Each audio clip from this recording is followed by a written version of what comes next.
Hi, I'm the Rap Critic, and let's talk about Lil Uzi Vert, because I'm sure this time he has something interesting to say, right?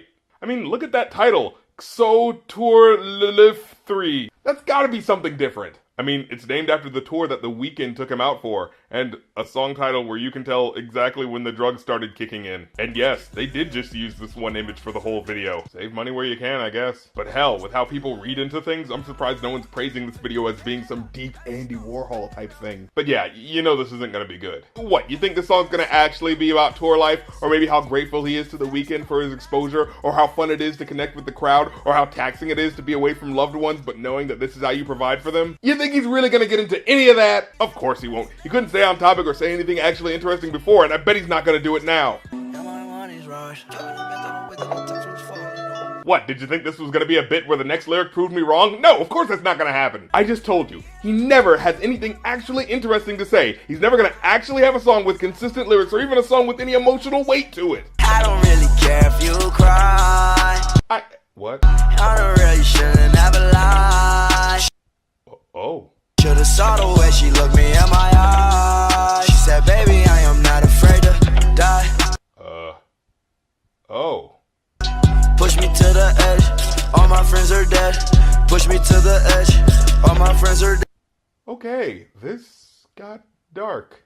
Man, Jesus. Okay, so apparently there's a lot of talk about what these lyrics mean and who's actually speaking here. And I mean, sure, he said she said in reference to the phrase, baby, I'm not afraid to die. And thus it would be supposed his girlfriend is going on as if to taunt him by saying, yeah, piss me off more because I'm not afraid to die and I just need one more reason to do it.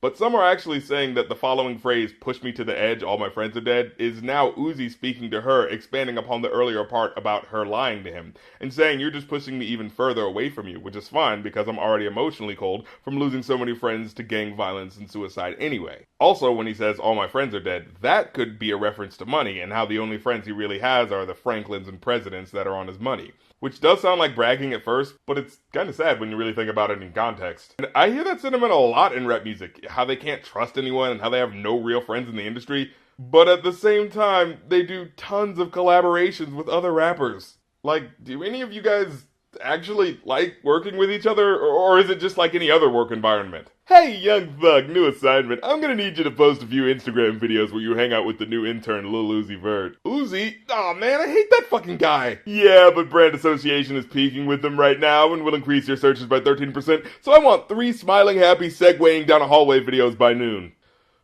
Okay, I guess somebody's gotta make it look like people actually give a shit about those things. Okay, I'm being humorous to lighten the mood, but back to the topic, because this is actually pretty intense. You know, at first hearing him say, I don't care if you cry sounds mean, but then when he reveals that she lied to him, you kind of have to consider how he might be conflicted on how to handle it. Is he actually being a jerk here, or is he just putting up a front because he doesn't want to get hurt again? And in turn, is she just amping up her morbid language to emotionally manipulate him, or is the dark truth of what she's saying now revealed as a possible reason why she lied in the first place? These are the types of topics to tackle that make artists more than an interesting flavor, but something that can connect with a certain aspect of what it means to be human. Not sure what any of this has to do with touring, but maybe this is the emotional turmoil he was going through while he was trying to do shows. Phantom, that's alright. Inside all white. And maybe instead of just talking about the color of the expensive Rolls Royce he has, maybe he's using that imagery to talk about the purity that he has inside, but the external evil. I just want that. Come on, dude. I'm trying to give you a chance here. My brilliant, I'm mad. A brilliant, her man now. Wait, didn't you make an earlier song where you said, but I can do anything and I won't lose it? Guess that's not true. But you know what? Maybe this is a more emotionally mature Uzi Vert. One that understands that everybody got the same swag now. Why the way that I chat now? No. Every time that you leave your spot, your girlfriend call me like, come on over. No. I like the way that she treat me, gon' leave you, won't leave me. I call it that Casanova.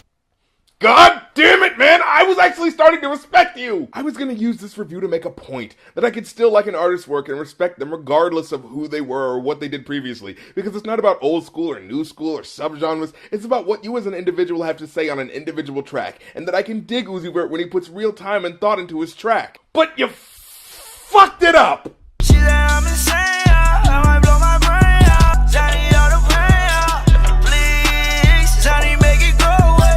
Oh man, Man, what insightful lyrics painting addictive drugs as coping mechanisms for the pain of heartbreak and stress. Immediately cue lyrics that Lil Uzi Vert fans will completely overlook, which contradict the entire mood that these lyrics were setting up. Fast car, nice car, red song. I was counting that I is all 20, that's a G, bro. Daddy, not your swag, I swear you fake on. Y'all ain't nigga wanna take my kid on. K-Dance? Really? She say, you're the worst, you're the worst. I cannot die bigger, this my universe. The fuck are you even talking about anymore? First you were invoking death as a grim illustration of finding no pleasure in living and as a reminder of your loneliness under the weight of understanding death as an inevitable force that will consume us all. And now all of a sudden you're like, thanks to denial, I'm immortal. what the hell's going on in this song? Overall, I give it a 1 out of 5. I was so close to giving this guy some props for venturing out into a darker topic, but I hate how he doesn't have the balls to stick to it. Maybe someone could make the case that it's like a mixture of these good and bad emotions happening to him, and that's why the tone is so muddled. But I think it's more intellectually honest to say that he just didn't put in the effort that he could have put in to make this song work. So he just has to devolve into lyrics about once again having sex with your girlfriend and having more money than you, as if it's some sort of contractual obligation for making a mainstream rap song. Hell, for all I know it is. Hey, Lil Uzi, great song, but if you could make the recommended changes to your lyrics so we can get this to corporate, that'd be great. But I was writing about my existential crisis while on tour and how it's affecting my love life. Yeah, but market research shows people like songs about fast cars and fucking bitches, so if you could, just change about 35% of these lyrics to be about that in the revision. 35? But it's not about that. And changing some of the lyrics to be about that wouldn't make sense. Well, maybe you could have an existential crisis while having sex with someone else's girlfriend. Have you thought about that? Alright, you're the creative guy. Hop to it. Well, I'm the rap critic. You don't have to like my opinion, but I don't have to like your song.